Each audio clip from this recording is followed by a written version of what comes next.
how do we slow down to speed up? One of the things, so I am again one of those consultants, but I think it is a real challenge that we bring in consultants to fix our problems, but sometimes we actually don't know what our problem was to begin with, and we're throwing a whole lot of money at someone to fix something when actually there's a whole lot of other issues. So I want to spend a little bit of time today talking with you around what are some of the people side that we need to be thinking about so that we're looking at a really successful, innovative future. And I think it's great to hear that we've got all this money being spent, but not necessarily getting the outcomes. And sometimes it's around what are we doing around our people. And when I talk about our people, I mean our full-time, our permanents, our part-time, our contractors, all of the different people resources we come into. So we have this massive thing, and I work with lots of CEOs and leaders across Australia, New Zealand, and a few in the UK, and they all want it. It's like, let's be innovative, it's cool, we're going to spend this money, we're going to be awesome, we're going to be great. And then actually don't have any idea how to do it. Or when something is successful, it's like, what do we do about that? So they've got, a lot of them have got those elements, but it's actually about how do we actually deal with our people with some of those issues. Now, Clearwater Consulting Group in the States did a whole lot of work, and I've adapted some of it around. These are some of the things we know from a people perspective are some of the things that are impacting on our businesses around modern learning is changing. It is much more the adult style. It is much more short and sweet. It is much more around how are we looking at coaching skills rather than that old chalk and talk board. We know that diversity is everywhere. You know, at the moment, diversity is a massive issue in every organisation across the world, and in your head at the moment, diversity will be meaning a whole lot of different things. Employee engagement is now employee experience, and people want things differently, and organisations don't know how to do that. So lots of people are now employee experience officers, and there's lots of things about employee experience, and I don't think we quite understand what that means, especially when I share with you some of the research we've done in Australia around people actually not engaging with people around what that means and what people are really looking for. Data is king, we all know that. But it's interesting that we're not, I don't think, always using that data as effectively to go, how do we then start improving and looking at things from a people perspective. Organisational strategies don't fit in the business. So even just listening at that, is it 60-40? Is it project people just for a project? Do we let them talk to the people that are there permanently? Are they able to talk to each other or are they not? We don't have organisation structures that are working. And we still like to have our box that fits on a page with different boxes, and that doesn't work when we're people with multi-hat across different opportunities. But people also want clarity.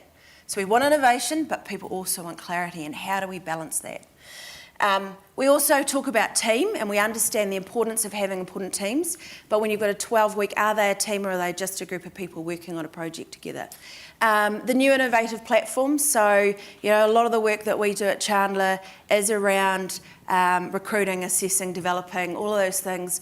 What are the platforms and are we actually using them well? Or are we just going, great, well, we're going to get all the platforms in our organisation. Doesn't matter if they don't really work, but at least we can say we're innovative and we've got the latest platforms for assessing, recruiting, and they don't always talk to each other, but it's okay, because we know we've got it.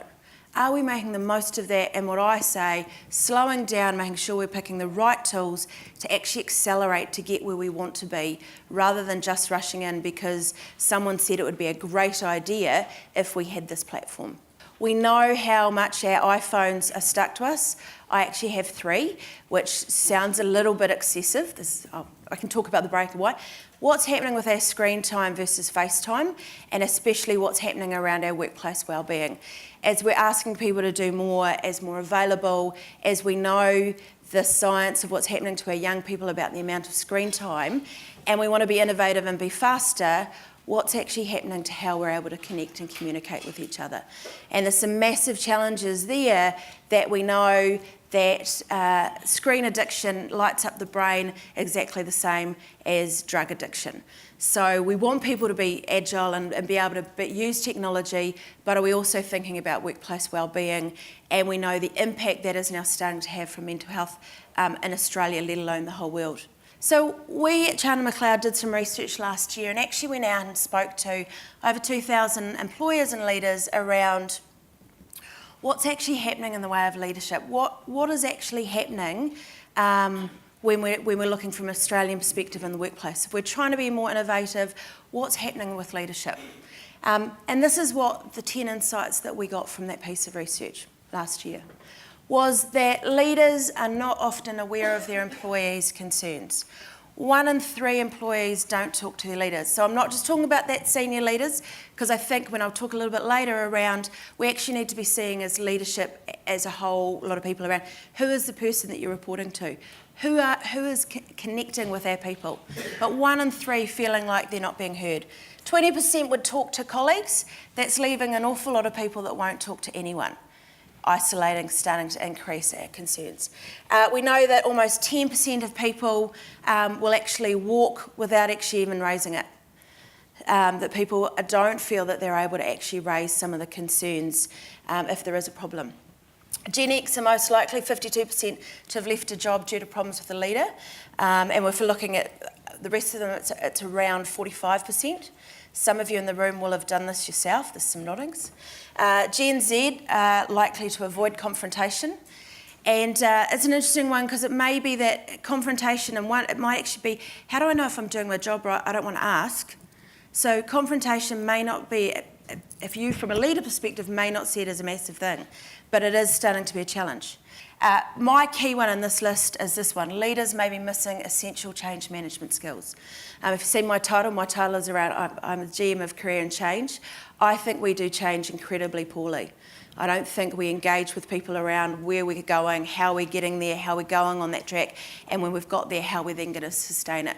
We love change projects. Another one, we have all the things we need to do. We tick it all off, but we don't often engage with people to make sure that they're trying to understand what it is and be able to implement it. And if we're thinking about being innovative, we need to keep people on that journey with us. Even if they're not in that project team, if we can keep them up to space, they're more likely to be advocates. Leaders must communicate more. That 40% of the people said communication was a key thing. If we're trying to be innovative or we're trying to make changes, are we checking in with people? Are we making sure that we sometimes say, hey, this is challenging, but we can do this. I have faith, or when we come to problems, hey, we've got an issue, but what are we actually doing about it? And lastly, it was really interesting that more than half of the leaders we spoke to thought it was all about vision. That was what they saw as their critical, essential ingredient.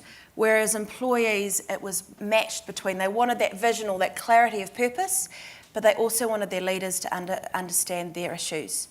So I worked with a really successful business. They managed to do their 5-year strategy in 18 months. Really successful, people were really excited, people also really exhausted. So to do 5 years and 18 months, and we're talking a massive amount of revenue raised in that time, people were exhausted and they said, right, let's see if we can do another 5 years and 18 months. And they weren't stopping to go, what is the price that people have paid? What have their families paid? What is their health paid? And so that idea about, yes, we've got this beautiful strategy that people wanted to be involved in, people said, I can do that for a wee bit of time, that more effort, but I can't necessarily do that again. And not talking about people's issues was as important as having that purpose. So is there a simple answer? So I didn't want to kind of come up and be kind of whinge, hear all the bad stories, but around actually what are we doing to make sure that when we're being innovative, we're also being people focused. Authenticity beats slick delivery. Some of the best leaders I've worked with haven't been the best speakers, but they've stood up, they've spoken from the heart, they've been very clear about where they want to be, and they've been thinking around, they've been building trust. And trust these days, if we think about the companies I work with, the companies that I've got some very long-term clients, and it's about trust. I still want them to challenge me. I still say, go and ask.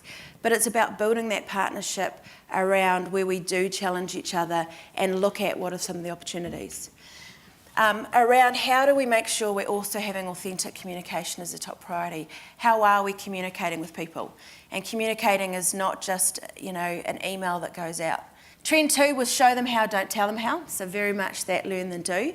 And how do we make sure that we give clear guidance and direction, but put those two things at the same time? And it was the other thing around once bitten, twice shy.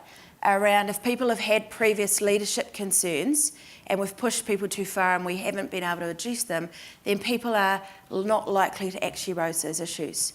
So what do we do about it? And one of the concepts that we've started working with quite a few companies is shared leadership. And I really do encourage you to go and have a look at Drew Dudley's, I think it's a TED Talk. It's about lollipops. It'll be intriguing enough for you to go and have a look. But what he talks about is that leadership is not just this.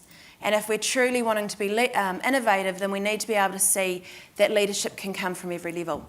That at first, the person that comes in the door on their first day can be a leader, whether that's about leading ourselves or leading ideas. And it is about disrupting leadership, around flipping it on its head. That the idea, if we're talking about shared leadership, that part of my role as a leader is to have that vision, is to be very purposeful about where I want to be and want to be innovative, but also as a leader to almost have an element of, and I don't like that word serve, but my role is to engage. It is to inspire. It is to ask questions. It is not to tell. It is not to command. It is not to be the person that controls everything. It's about flipping that around and how do I help my team be successful. And the other one that, again, is not new, so if we take emotional intelligence, it was first talked about in a paper back in the 60s. We know that Daniel Goleman very much has talked about in the last 20 years, but this is something that more and more the organisations that I'm working with are definitely challenging themselves at, around how are we making sure that we're actually engaging our people. And the idea around that is, if we're able to see that insight and understand how innovation and disruption is going to engage with our people, we're more likely to be successful.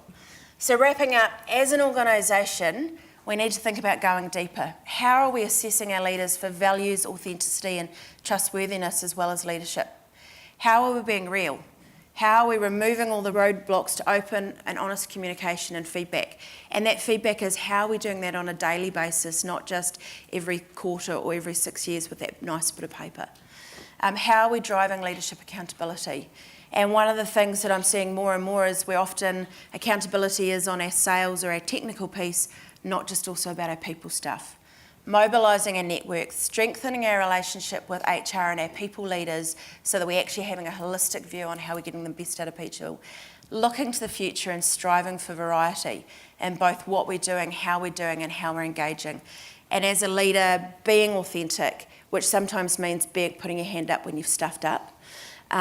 Sharing the purpose and vision but not pushing it. Being really clear about what is it that I'm doing, but also what does that mean for you and how do we have that joint vision and purpose going forward. Lead through change, don't just manage it.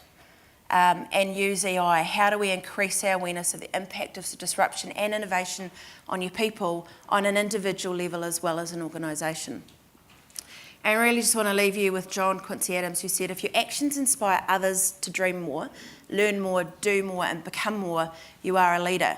And while, John Quincy Adams, this is from a very long time ago, this is what I think we want innovation in our workplace. This is, if we can help people understand what our purpose is, what our common purpose is, we're more likely to be able to be successful with innovation and sustaining it. Thank you.